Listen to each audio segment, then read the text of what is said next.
Welcome to phase one, weight loss and conditioning. We have a slow and steady gets the gains workout for you. So let's go ahead and get started with this first top left section over here. It's that pulse squat to step up on a box. Now the box can be a chair, a bench, a couch, anything that's stable and doesn't move a lot. Okay.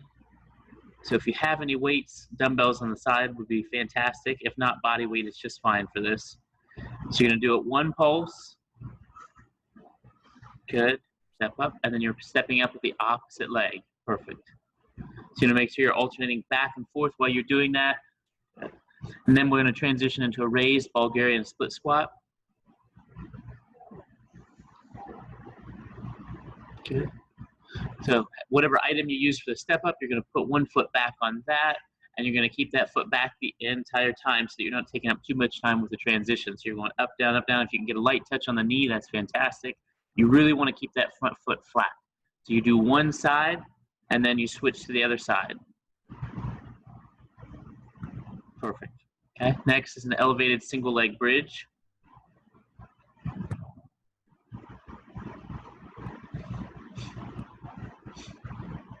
Okay. So this will be one leg up the entire round. Your arms are out at a 45-degree angle from your body. Your palms are down flat, and you're trying to squeeze up as high as you can and really feel that in the back of the glute. So you do one side, then you switch to the other. Next, we will go into a clam bridge.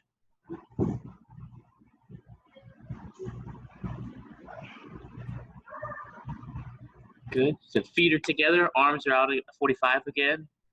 You've got a slight arch in the back. Good. And you're gonna arch up and squeeze the glutes again. So you're holding that clam position where the feet are locked together, the knees are externally rotated, and while you're holding that, you're gonna squeeze the glutes up as high as possible. A light touch on the ground, and then you come back up again. Next is a sumo RDL. Very similar to a normal RDL, but you're gonna have a wider than shoulder width stance. Toes are gonna be pointed out about 40, 45 degrees.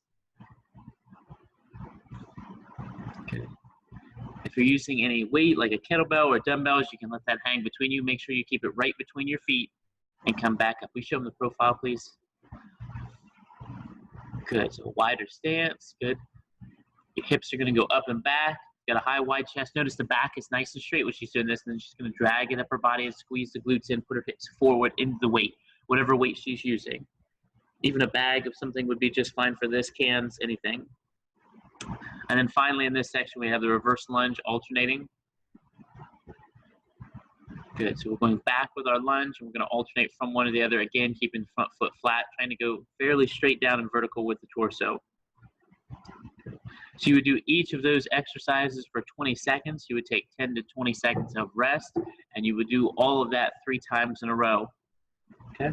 And then after you complete those 3 rounds, we would move into this second section, which starts with a single arm chest press.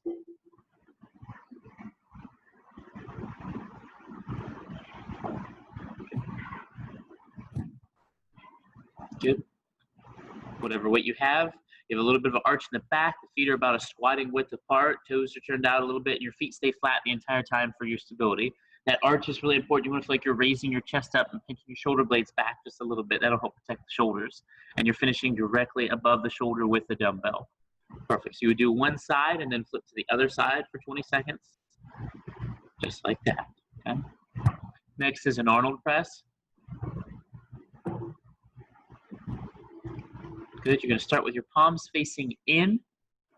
You can rotate out as you go and press up. Good. So you're going to finish with the dumbbells directly above the shoulders and facing away from you. Just like that. And it's a smooth rotation. You're not doing it all at once. You're doing it as you go up. Just like that. Perfect. Next is a wide grip row. Good. You're about parallel to the ground.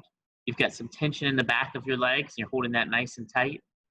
Good. And you're going to come up with your elbows out to about a 90-degree angle. Notice that they're coming away from your body as they come up. And you're going to squeeze everything nice and tight. Perfect. And then next transition will be a neutral grip row.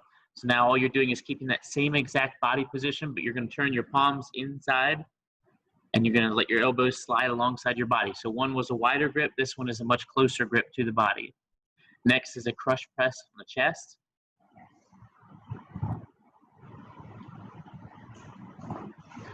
Good. Similar position to your glute bridge. Clamp whatever weight you have together. So if you have dumbbells, you're clamping them together flat on flat. If you have one heavy kettlebell would be fine for this. I said any item that doesn't move around a lot and has a good amount of weight to it. Light touch on the chest is what you're looking for to end the range of motion, and you're coming up all the way above the shoulders and locking it out. Perfect. Next will be a hex press overhead. Starting on the chest, you're going around your head and you're going to lock it out. We show them the exact profile. And go ahead. Yeah, perfect. And you're going to finish directly above your shoulders every time, just like that, not out in front of you. Perfect. And then finally in this section, we have the lateral raise. This one, if you don't have light enough weights, you can just do body weight. Just like that, coming down. If you're doing body weight, you want a little bit more of a challenge. What you can do is only come halfway down. So go all the way up, only halfway down, and then come back up. Perfect. And that'll make it a little bit more challenging. So that's the second section. Again, you'll do 20 seconds per exercise, 10 to 20 seconds of rest in between each, and you'll rotate through that 3 times through before moving on. In the final section here, we have a nice core workout for you. It starts with the bird dog. So you get down on your hands and knees directly below your hips, hands directly below your shoulders. Checking to make sure that your nails are good. And we're going opposite hand and foot out at the same time. Notice nothing else in her body moves. That very strict squared posture stays the same. And then you bring it back in. So you come up, you'll pause for a second, then you come back down. And you'll switch to the other side. Remember, it is a diagonal across the body. You want it to be as straight as possible. Then you'll transition into shoulder taps. So you'll be in your full plank position. Good. Feet are about shoulder width apart. Hands again underneath the shoulder. You're going to touch one shoulder and then the other. Perfect. Opposite hand to shoulder. Then you transition into a mountain climber elevated. Hands are elevated. Okay. Same side, knee to elbow, and you're getting a good jogging pace going.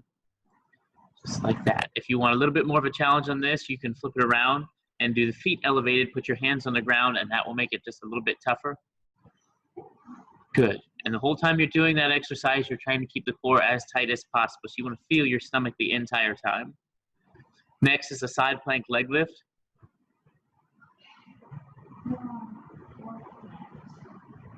Forearm, let's do the forearm, yeah. Okay, down on the forearm, you put your palm down, got your hand on your side. Good, and we're leg lifting. So nothing changes in her side position, she's just raising the leg up. Good, so you would do one side with this, and then you'd flip around and do the other side for 20 seconds. And then you'd move on to a hollow hold fold. Okay, you're just holding that arch position, and you're gonna raise it in and meet in the middle. Back out, so nothing touches the ground when you do this. You're coming out and then back up. Notice that her shoulders are coming off the ground when she comes in to meet in the middle. She's squeezing the stomach, everything comes in together for a nice hug. All right, next are bicycles. Okay. Good. Opposite knee and elbow, opposite knee. So right knee to left elbow, left knee to right elbow. Perfect. And again, getting that side shoulder off the ground when you do it, not making the lower body and the legs do all the work. And then we'll finish the workout up with penguins.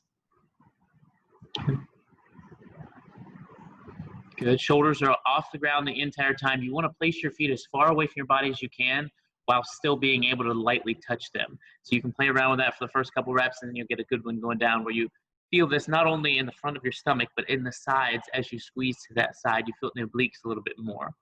All right, so that's a really good finisher. And again, you would go through that third section, 20 seconds per exercise, 10 to 20 seconds rest, 3 times through, and it should be a fantastic workout for you. Please let us know if you have any further questions.